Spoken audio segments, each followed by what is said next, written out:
Hi students, how are you all? I hope you are fine. Today we are going to start a known topic actually. You are all familiar with this topic, the figurative language. Figurative language is nothing but it's figures of speech. You have learned this in your lower grades onwards. From grade 3 onwards you have learned this and the different types of figures of speech and why we use these figures of speech in our writing. So let's just start, just review the definitions and all everything. Figurative language.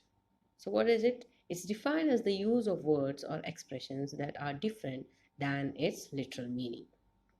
So what we can say is when words mean something different than what we are actually saying. In other words, we can say it's a fancy way of saying it as figures of speech. Okay, like for example, you can see below, he will come correct with the wordplay. So what does it mean?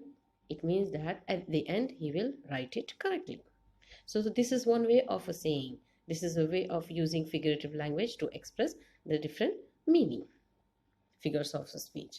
But where do we use these figures of speech or the figurative language? These figurative language can be found anywhere. You can see all around. I mean, you can see it in books, in movies, songs, advertisement, and many more. See, in movies, in songs. It is used in literature, advertisement, plays, stories, music, quotes, almost everywhere figures of speech are used. Why do we use figures of speech?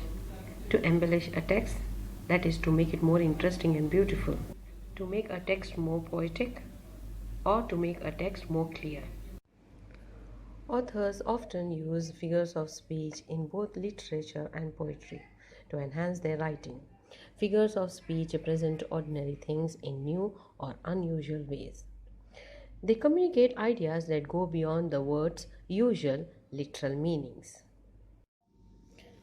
There are some of the figures of speech which we have learned in our earlier classes. Like for example, you can see over here, these are some of the figures of speech which we have learned in our previous classes. Personification, hyperbole, onomatopoeia, simile, metaphor, alliteration. See, these are some of the figurative languages examples. Let's move on. Simile. You're all familiar with what is a simile. Simile is nothing but it's a comparison of two unlike things using like or as. You can see the example over there. The sun was like 1,000 light bulbs in the sky. See over here the word like, how it is used, and the sun is compared with the light bulbs. So in simile the comparison is there and we use the word like as. You can even see in the picture, this pizza is as cold as ice. Metaphors. Metaphors are similar to similes. They also have comparison between two unlike things, but here the most important thing is we don't use like or as. So without using the word like as, we compare the two things. You can see the example over here. Her hair was the silk. See the metaphors in the picture over here, how they are using the different kinds of. The cold wind was biting through my thin shirt. I'm coming to the evening of my life. You are such a wet blanket. So all these are nothing but metaphors. Next we come across is the alliteration. You know what is alliteration? It is the repetition of the beginning consonant sounds. That means the consonant sound. Remember students, it not necessary that the full sentence should be in this way, then only it is alliteration. No. Two words or more than two words, when it is repeating the consonant sounds, then it is considered as alliteration. This form of figures of speech is mostly used in poems, poetries and all. Right. The wild and woolly walrus waits and wonders when we'll walk by. Okay, see over here one more example is there. Peter Piper picked a pickle peppers. Next we move on is to hyperbole. Hyperbole is nothing but an exaggeration, okay, like stretching something up, which is impossible, does not happen at all. So it's a comical way of using it to make it more interesting and comical, funny in your writing. We use hyperbole. I am so hungry I could eat a horse. Do you think you can eat a horse? Well, I don't think so. Not at all possible.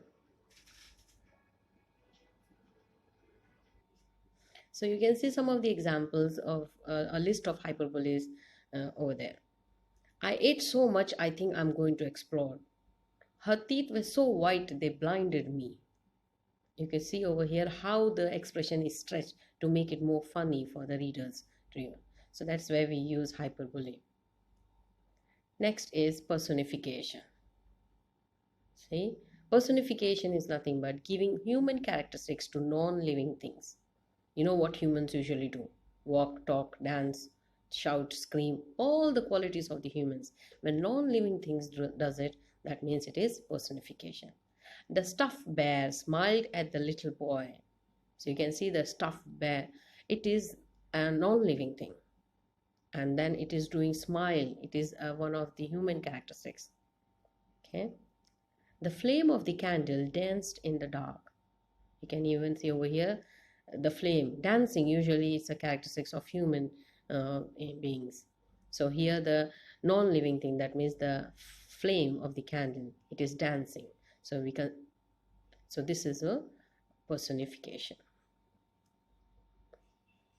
Next we have is the onomatopoeia. What is onomatopoeia? All the sounds which we hear around us is all onomatopoeia. The act of turning a sound into a word. Bang, splash, boom, pop, buzz. All these sounds, whenever the sound comes, that is nothing but the onomatopoeia. Figurative language devices. Figurative language uses figures of speech to be more effective, persuasive, and impactful. Similes. Similes compare one thing to another using the words like or as. As cold as ice. The classroom was buzzing like a beehive. As sly as a fox. Metaphors. Metaphors compare one thing to another without using like or as. My teacher is a dragon. She is a shining star. You are my sunshine. Onomatopoeia! Onomatopoeia is a word that imitates the natural sounds of a thing. The dog will bark when I walk past. The race car driver revved his engine. I love the sound of sizzling bacon. Personification! Personification is when a thing, idea, or animal is given human attributes. Lightning danced across the sky. My alarm clock yells at me every morning. The birds sung with joy. Alliteration! Alliteration is when a number of words have the same first consonant sound. The lion licked his lips. Those horses have heavy hooves. The red roses were wrapped in ribbon. Hyperbole! Oh. Hyperbole! Thank you. Hyperbole is an exaggeration of ideas for the sake of emphasis. I've asked you to clean your room 1,000 times. I'm so hungry, I could eat a horse. Her beauty blinded my eyes. That's the end of our video. My head is so full, I think it will explode. I hope you have enjoyed the video and the concept is clear now. So, thank you all of you and see you next week.